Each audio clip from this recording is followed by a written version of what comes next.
Recorrido al barrio del Santuario de Guadalupe. El Santuario de Nuestra Señora de Guadalupe, la primera piedra se colocó el 7 de enero de 1777 y tras 4 años de obras, la iglesia se inauguró en 1781. La construcción fue promovida y costeada por el filántropo español y entonces obispo de la diócesis, Fray Antonio Alcalde. El señor alcalde fue quien tuvo la idea de edificar una iglesia que a la postre daría origen a la fundación del barrio del mismo nombre, en la parte norte de la ciudad de Guadalajara, que en aquel entonces estaba prácticamente deshabitada. Fue él mismo quien costeó los gastos de la construcción del templo, así como la de varias casas que se rentarían a bajo precio para las personas pobres que quisieran habitarlas, llamadas las cuadritas, a donde nos dirigiremos a continuación para conocer si todavía existen y, de ser así, en qué condiciones se encuentran.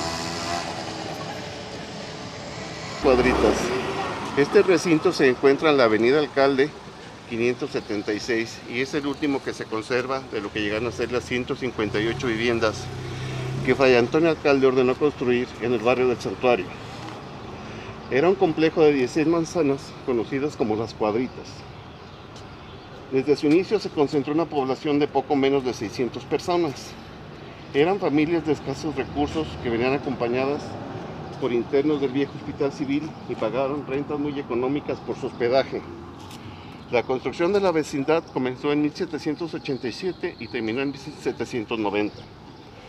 El Patronato de la Reconstrucción del Centro Histórico de Guadalajara, el Instituto Nacional de Antropología e Historia contribuyeron en la restauración del lugar, al dedicarse como albergue en el año 2000. Más de 2 siglos después de su inauguración, continúan acumulándose en el lugar las historias de enfermedades, sufrimiento y penurias de los enfermos más pobres de Jalisco y del occidente del país.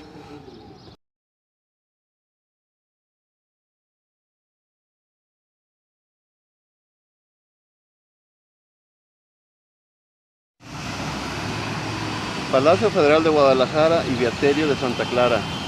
La renta que pagaban estos inquilinos de las Cuadritas servía para financiar o cubrir los gastos del santuario y el Beaterio de Santa Clara, que tenía el propósito de darles albergue a las mujeres que se sentían llamadas a la vida religiosa, pero que, por su condición física e incluso económica, no podían tomar los hábitos. En los beaterios, las congregadas no estaban enclaustradas ni se privaban de ciertos alimentos o vestimentas.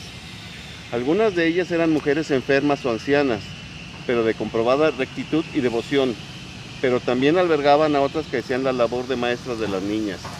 El internado y escuela del Beaterio de Santa Clara alcanzó gran prestigio por la educación y preparación que recibían en él las estudiantes. Las niñas no solo aprendían a leer y escribir y a orar como se acostumbraba en la época, además tomaban clases de solfeo, música y bordado. Sobre el terreno que antes ocupaba el Beaterio, hoy se erige el Palacio Federal, ubicado por la avenida Alcalde. Antes, la vieja construcción sirvió de hospital militar. El Hospital Civil de Guadalajara, Fray Antonio Alcalde, inicia su construcción el 27 de febrero de 1787, financiado por el obispo Fray Antonio Alcalde y Barriga. El 26 de febrero de 1786, después de múltiples gestiones que por años había realizado Fray Antonio Alcalde, finalmente el rey Carlos III de España acepta y aprueba la petición para la edificación de un hospital. Sin embargo, la cédula real habla de una edificación a las afueras de la ciudad.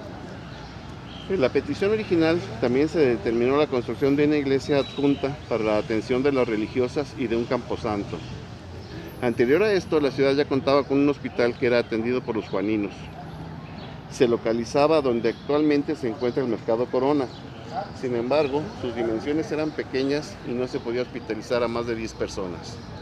Un año después de que el rey español avaló el proyecto, se colocó la primera piedra del hospital, aunque fue hasta 1794 cuando se terminó el edificio y el 3 de mayo del mismo año abrió sus puertas. Su nombre original fue el Hospital Real de San Miguel de Belén y tenía la capacidad de albergar 1000 camas, por lo que desde ese mismo día se trasladó a los enfermos del otro hospital existente. Desgraciadamente, Fray Antonio Alcalde no alcanzó a ver terminado el hospital, pues murió en agosto de 1792. Jardín Botánico. El sábado 3 de mayo de 1793 se inauguró la iglesia de Belén y el hospital civil. Se trazó el jardín botánico con la intención de que estuviera enfrente de ese nosocomio, con la tarea de cultivar plantas relacionadas con los métodos empíricos de la medicina de entonces. En función, desde 1840, se restauró de manera importante en 1948, durante la gestión municipal de Eleodoro Hernández Loza, y fue reinaugurado en noviembre de ese año por el entonces presidente Miguel Alemán Valdés, estrenando un nuevo nombre, Jardín Venustiano Carranza. En el centro del jardín puede verse una escultura de Fray Antonio Alcalde y Barriga, en bronce, colocado en agosto de 1992, conmemorando el segundo centenario de su muerte. El cementerio se empezó a construir en 1787 como parte del proyecto integral del antiguo Hospital Civil. Antes, en 1786, la Nueva España sufrió de una escasez de alimentos conocida como el Año del Hambre, lo que provocó una pandemia. El Panteón de Belén se encuentra ubicado a un costado del Hospital Fray Antonio Alcalde. Por su riqueza arquitectónica está protegido por el Instituto Nacional de Antropología e Historia y considerado Tesoro Arquitectónico Nacional. Fue abierto al público a mediados del siglo XIX y la última inhumación se realizó hacia finales del mismo siglo. La característica principal del Museo Panteón son las tumbas y mausoleos majestuosos, la riqueza arquitectónica de los mismos y las leyendas que han hecho que el Panteón de Belén sea uno de los museos más visitados de Guadalajara. El cementerio de Belén albergó también la primera rotonda de los jaliscienses ilustres, ya que en su mausoleo central se encontraban los restos de los personajes importantes de Jalisco, los cuales fueron retirados a mediados del siglo XX y colocados en la actual rotonda para su reconocimiento. Este video forma parte del trabajo final del equipo nacional de Arcadia Cero, José María y Mario Hernández para la materia de historia de la ciudad de Guadalajara. Quiero agradecer a mi hijo Mario su valiosa colaboración en la grabación de este video, ya que no pudimos reunirnos los miembros del grupo por causa de la pandemia. 8 de mayo de 2020.